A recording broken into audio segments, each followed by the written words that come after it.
হেরা গুহায় নাজিল হলো সূরাতুল আলাকের মহিমান্বিত আয়াত।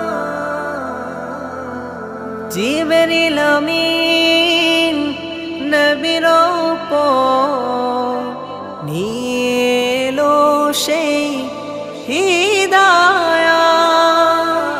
কোরআনের বাণীতে আমার এই মনেতে শান্তি যোগায়, শান্তি যোগায়।